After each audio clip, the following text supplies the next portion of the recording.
और बात करेंगे छत्तीसगढ़ के मौसम की, जहां अगले 2 से 3 दिनों तक यहां पर कोई बदलाव नहीं देखने को मिलेगा। जहां 3 दिनों में तापमान में गिरावट दर्ज की जाएगी, जहां पारा 1 से 3 डिग्री तक गिरने की संभावना जताई जा रही है। जहां रायपुर का न्यूनतम तापमान अभी 13.4 डिग्री सेल्सियस दर्ज किया गया है। वहीं रायपुर में धुंध के भी आसार हैं। जहां छत्तीसगढ़ में इस समय ठंड का कहर बरकरार है। जहां आगामी 2 से 3 दिनों में किसी प्रकार के मौसम में कोई बदलाव नहीं देखने को मिलेगा।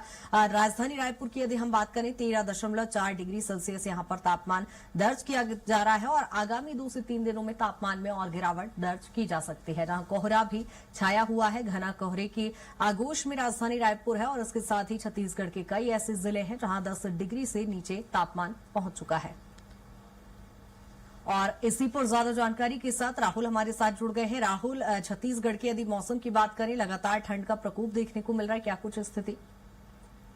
जी, देखा जाए स्थितिगत जिस तरीके से छत्तीसगढ़ में लगातार ठंड बना हुआ था, पिछले कुछ दिनों से ठंड में जो खास परिवर्तन देखने को मिले, इसके पीछे कारण बताया जा रहा है कि जो उत्तर पूर्व से जो हवा आ रही है, उसके चैनल में परिवर्तन के कारण थोड़ी जो स्थिति है वो निर्मित हुई है।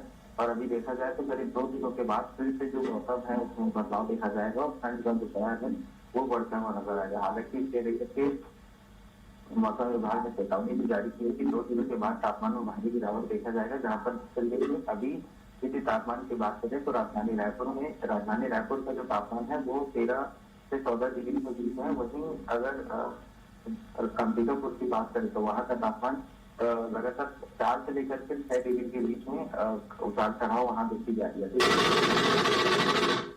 ठंड जो है अलग अलग तापमान ठंड बनी हुई है और इसी बीच में मौसम विभाग की चेतावनी है कि 2 दिनों के बाद मौसम विभाग छत्तीसगढ़ के जो मौसम है उसमें फिर से जो तापमान में गिरावट जो है वो दर्ज की जाएगी।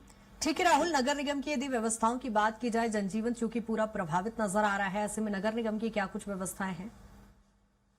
जी, कृतिका यदि देखा जाए नगर निगम की ओर से तो हर ऐसे क्षेत्र जहाँ पर ऐसे लोग रहते हैं जो जिनके घर नहीं रहते, बेघर रहते हैं, रातों में रहते हैं, या फिर सुबह सुबह अलाव जलाने की व्यवस्था जो है नगर निगम के द्वारा की गई है। जहाँ पर राजधानी के कई हिस्सों में लगातार जो अलाव है वो रोज जलाया जाता है। इसके साथ में ऐसे लोग जिनके घर नहीं है या बेघर है उन्हें निगम की ओर से कंबल भी यहाँ पर बांटा जा रहा है। तो काफी प्रयास जो है निगम के द्वारा की जा रही है। और इसके साथ में देखें तो जिस तरीके से कोहरे और धुंध का प्रभाव देखा जा रहा है, तो उसके लिए भी जो चेतावनी है वो जारी की गई है ताकि आने जाने वाले लोग जो है वो ध्यान से जाए। क्योंकि राजधानी रायपुर से लेकर नया रायपुर पूरी तरीके से कोहरे की आगोश में ढका हुआ है। इस बीच में यातायात संबंधी जो परेशानियां है उससे भी लोगों को जूझना पड़ रहा है। तो काफी आवश्यकता है कि लोग ध्यानपूर्वक अपनी गाड़ियां चलाएं और जिस तरीके से निगम की व्यवस्था है, हर गरीब तबके के लोगों को उनके द्वारा जो अलाव है वो सौंपा जा रहा है, साथ में कंबल भी दिया जा रहा है। जी ठीक है, बहुत शुक्रिया राहुल तमाम जानकारी के लिए।